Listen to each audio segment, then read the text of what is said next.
നമസ്കാരം. ദിവസങ്ങൾക്ക് മുൻപാണ് ഷെയ്ഖ് ഹസീനയെ വിട്ടുനൽകണമെന്നാവശ്യപ്പെട്ട് ബംഗ്ലാദേശ് ഇന്ത്യക്ക് നയതന്ത്രക്കുറിപ്പ് നൽകിയത്. ഇതിന് ഇന്ത്യ കൃത്യമായി മറുപടി നൽകണമെന്നും ഇല്ലെങ്കിൽ ഉചിതമായ തീരുമാനമുണ്ടാകുമെന്നും യൂനൂസ് സർക്കാർ ഭീഷണി മുഴക്കിയിരുന്നു. തിങ്കളാഴ്ചയാണ് ബംഗ്ലാദേശിലെ ജുഡീഷ്യൽ നടപടികൾക്കായി ഷെയ്ഖ് ഹസീനയെ കൈമാറണമെന്നാവശ്യപ്പെട്ട് ബംഗ്ലാദേശ് വിദേശകാര്യ മന്ത്രാലയം ദില്ലിയിലെ മിഷൻ വഴി ഇന്ത്യൻ സർക്കാരിന് സന്ദേശം അയച്ചത്. ഇന്ത്യയും ബംഗ്ലാദേശും 2013 കുറ്റവാളികളെ കൈമാറുന്നതിനുള്ള കരാറിൽ ഒപ്പുവെച്ചിരുന്നു. പിന്നീട് 2016 ഇതിൽ ഭേദഗതി വരുത്തി. അതിനു മുൻപ് പലതവണ ഇന്ത്യൻ പതാകയെ ബംഗ്ലാദേശ് അപമാനിക്കുകയും ചെയ്തത് നമ്മൾ വാർത്തകളിലൂടെ കണ്ടിരുന്നു. എന്നാൽ ഈ വാചക കസർത്തുകൾക്കിടയിലും ഇന്ത്യയിൽ നിന്ന് അരി സ്വീകരിക്കാൻ ഒരുങ്ങുകയാണ് ബംഗ്ലാദേശ്. MV തന്നെ ഡ്രീം എന്ന കപ്പലിലാണ് 24,690 മെട്രിക് ടൺ അരിയുമായി ഇന്ത്യയിൽ നിന്ന് ബംഗ്ലാദേശിലേക്ക് പോയത്. ബംഗ്ലാദേശിന്റെ ആഭ്യന്തര ശ്രമം പരിഹരിക്കുന്നതിനുള്ള അരിയാണിത്. ഡിസംബർ 23 മുഹമ്മദ് യൂനൂസ് ആഭ്യന്തര ക്ഷാമങ്ങൾക്കിടയിൽ അടിയന്തര സഹായത്തിനായി ഇന്ത്യയെ സമീപിച്ചിരുന്നു. തുടർന്നാണ് ബംഗ്ലാദേശിൽ ഭക്ഷ്യസുരക്ഷ ഉറപ്പാക്കുന്നതിനായി അരി നൽകാൻ ഇന്ത്യ തീരുമാനിച്ചത്. കുറഞ്ഞ നിരക്കിൽ 50,000 ടൺ അരി നൽകണമെന്നാണ് ഭാരതത്തോട് ബംഗ്ലാദേശ് അഭ്യർത്ഥിച്ചത്.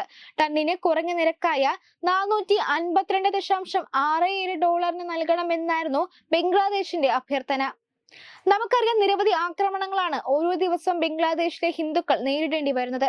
ഇതിനിടയിലാണ് ബംഗ്ലാദേശിന്റെ ചരിത്രത്തിലെ ഏറ്റവും രൂക്ഷമായ ഭക്ഷ്യധാന്യക്ഷാമം നേരിടുന്നത്.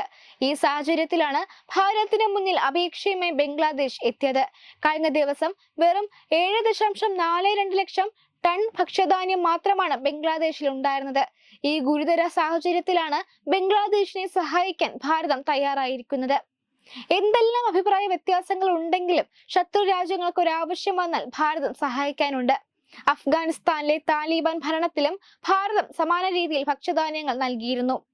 2024 ഫെബ്രുവരി 1 2023-24 സാമ്പത്തിക വർഷത്തേക്കുള്ള ഇടക്കാല ബജറ്റിന്റെ ഭാഗമായി ഇന്ത്യ ബംഗ്ലാദേശിന് 130 കോടി രൂപ ഗ്രാന്റ് പ്രഖ്യാപിച്ചിരുന്നു. വിവിധ വികസന സംരംഭങ്ങളെ പിന്തുണയ്ക്കുന്നതിനാണ് ഈ സാമ്പത്തിക സഹായം അനുവദിച്ചത്. 2022 സെപ്റ്റംബർ 6 ഇന്ത്യ ബംഗ്ലാദേശിന് $9.5 ബില്യൺ ഇളവുള്ള വായ്പ നൽകിയിരുന്നു. ബംഗ്ലാദേശിന്റെ ദേശീയ ഗ്രിഡിലേക്ക് 1320 മെഗാവാട്ട് ചേർത്ത മൈത്രി സൂപ്പർ തെർമൽ പവർ പ്ലാന്റ് ഉൾപ്പെടെയുള്ള നിരവധി കണക്ടിവിറ്റി പ്രോജക്റ്റുകളെ സഹായിക്കാനായിരുന്നു ഇത്. 2021 മാർച്ച് 27 ബംഗ്ലാദേശിന് 1.2 ദശലക്ഷം ആസ്ട്രാസൈനെക് വാക്സിൻ ഡോസുകൾ നൽകിയത് ഇന്ത്യയാണ്. 109 ജീവൻ രക്ഷാ ആംബുലൻസുകളും ഇന്ത്യ സമ്മാനിച്ചിരുന്നു.